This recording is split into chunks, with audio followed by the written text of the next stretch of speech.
नमस्कार दोस्तों, मेरे YouTube चैनल पर आपका स्वागत है। आज की कहानी है ससुर जी आप लोग मुझे 20 लाख रुपए दो या जेल जाने के लिए तैयार हो जाओ।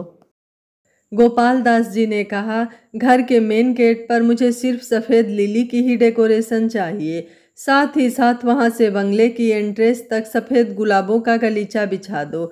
और रामदीन काका, आप इस बात का खास ख्याल रखिएगा, आज डिनर के मेनू में वंश और मेहर के फेवरेट डिशेज ही हों। और सुनीता, तुम क्यों मेरे पीछे घूम रही हो? जाओ जाकर वंश और मेहर के लिए पूजा का थाल तैयार करो। रेशमा जी की आवाज़ में खुशी की खनक थी। पूरा घर सुंदर फूलों की महक से सारा बोर हो रहा था और रसोई घर से आने वाले व्यंजनों की भीनी भीनी खुशबू मन को लालायित कर रही थी। रेशमा जी घर के सभी नौकरों को काम की फेहरिस्त पकड़ाए नवविवाहित जोड़े के स्वागत तैयारियों पर नजरें गड़ाए हुए थी। उनके बेटे वंश ने मेहर को कॉलेज में ही पसंद कर लिया था। दोनों ने ही अपने अपने परिवारों को इस प्रेम विवाह के लिए रजामंद कर लिया। दोनों परिवार समाज में नामी गिरामी धनाढ़ परिवारों की गिनती में आते थे, तो किसी के पास इस विवाह प्रस्ताव को न मानने की कोई वजह नहीं थी। मेहर भी आधुनिक विचारों की पढ़ी लिखी और सुंदर लड़की थी।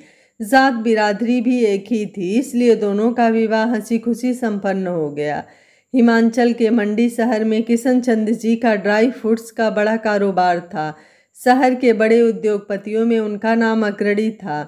परिवार में रेशमा जी जैसी सुघड़ व सुशील पत्नी, दो नेक दिल व होनहार बेटे, एक प्यारी बेटी, समाज में अच्छा खासा मान सम्मान और इज्जत। कुल मिलाकर किशन चंद जी अपने परिवार के साथ एक बेहतरीन आरामदायक जिंदगी जी रहे थे। कुछ ही देर में बंस और मेहर की गाड़ी घर के सामने आकर रुकी। दोनों का भव्य स्वागत किया गया। मेहर भी अपनी खुशी किस्मत पर इतरा रही थी कि उसे इतना प्रेम करने वाला ससुराल पक्ष मिला। विवाह के कुछ दिन तक सब अच्छे से चलता रहा, परंतु कहते हैं ना, समय कभी एक सा नहीं रहता। रेशमा जी परिवार और संस्कारों की बातों पर जोर देती और मेहर वह तो अपनी जिंदगी आज़ादी से जीना चाहती थी।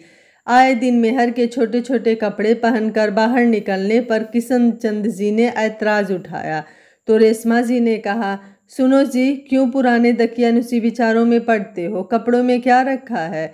अगर आजकल के बच्चे इस तरीके से खुश हैं तो हम क्यों पुरानी परंपराओं के चलते उनकी खुशियां खराब करें? और फिर वैसे भी हमारी बेटी भी तो ऐसे कपड़े पहनती है, तो बेटी और बहू में क्या फ़र्क करना? रेशमा जी की बात सुनकर किशन चंद जी ने कुछ समय के लिए चुप्पी साध ली। जैसे जैसे समय बीतता गया, मेहर का स्वभाव दिन प्रतिदिन परिवर्तित होता गया। वह ससुराल में किसी की बात नहीं सुनती। अब वह अपने दोस्तों के साथ पार्टी, बार, डिस्को इत्यादि में अधिक समय व्यतीत करने लगी। बात धीरे धीरे बढ़ती गई। मेहर अब जुआ खेलने के साथ साथ ही सट्टे में भी पैसा लगाने लगी थी। उधर वंश मेहर की इन नित नई आदतों से तंग आ चुका था। इन सभी बातों से तंग आकर उसने इस बारे में अपने ससुराल वालों से बात की, परंतु उन्होंने तो उल्टा वंश को ही बुरा भला कहकर फोन पटक दिया। अब तो पानी सिर से ऊपर गुजर गया था। एक दिन मेहर ने सट्टे में 20 लाख की बड़ी रकम लगाई और वह सट्टे में हार गई। अब मेहर को पैसा चुकाने की चिंता सताने लगी थी कि वह इतनी बड़ी रकम का बंदोबस्त कहाँ से कर पाएगी। उस शाम वह शराब के नशे में धुत होकर घर आई। शराब का नशा उतरा तो 20 लाख रुपए चुकाने का खतरा फिर से सिर पर मंडराने लगा। वह वंश के पास आकर रोने लगी और बोली, वंश, मुझे परसों तक हर हाल में 20 लाख रुपया चाहिए। क्या 20 लाख? मेहर, पागल हो गई हो क्या तुम? 20 लाख रुपए मैं कहाँ से लाऊंगा इतनी बड़ी रकम? और पिताजी से 20 लाख रुपए मांगने का मतलब है उन्हें इसके पीछे की वजह बताना, जो कि असंभव है। और तुमने तो मुझे माँ बाप की नज़रों में इतना गिरा दिया है, लाख तो बहुत दूर की बात है, वह मुझे 20,000 भी नहीं देंगे। पैसा ना मिलने की बात सुनकर मेहर बौखला गई और वंश पर चीखने चिल्लाने लगी।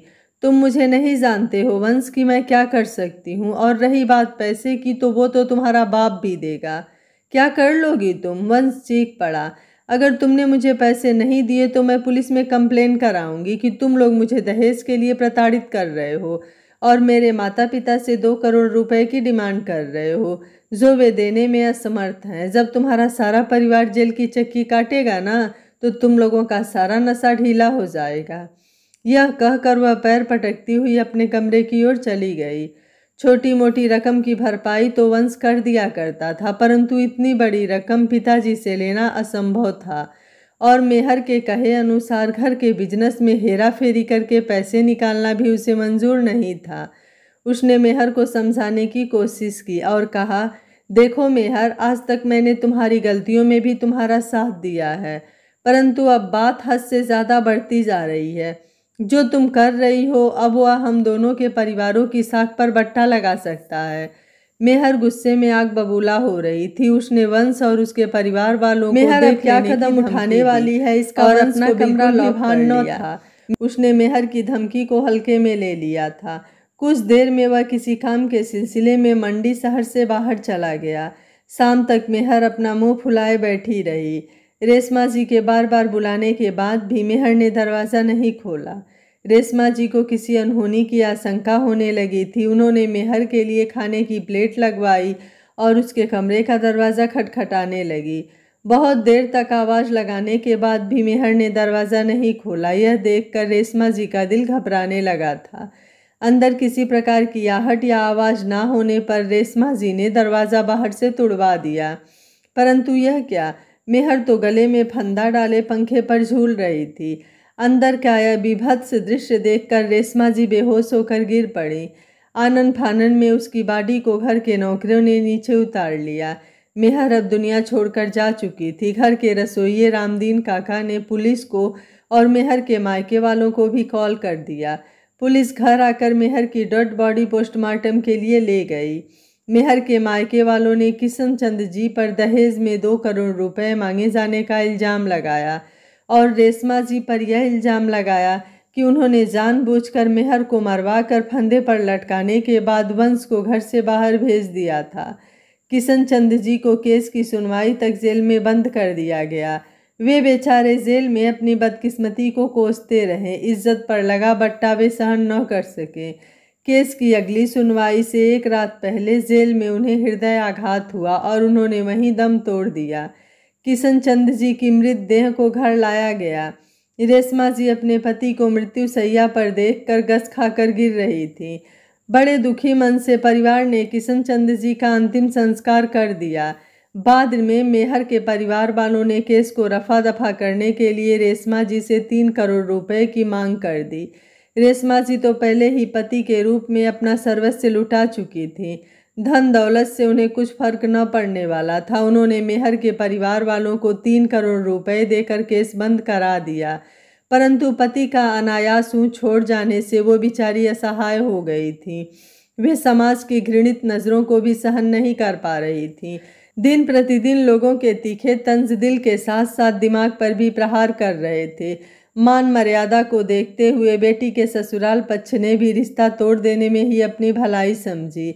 समाज में बदनामी, बेटी की सगाई का टूटना और पति की असामयिक दुखद मृत्यु, सभी घटनाओं ने रेशमा जी का हृदय तोड़कर रख दिया था। ऐसी घुटन भरी जिंदगी को रेशमा जी भी ज़्यादा दिन सहन ना कर पाई और वे भी कोरोना काल के दौरान इस दुनिया को अलविदा कह गईं। मेहर की नादानियाँ एक प्यारे से परिवार की इज्जत को लील गई थी। रेशमा जी और किशन चंद की बसी बसाई दुनिया उजड़ गई थी। वंश और उसके भाई बहन के सिर से उनके माता पिता का साया भी छिन गया था।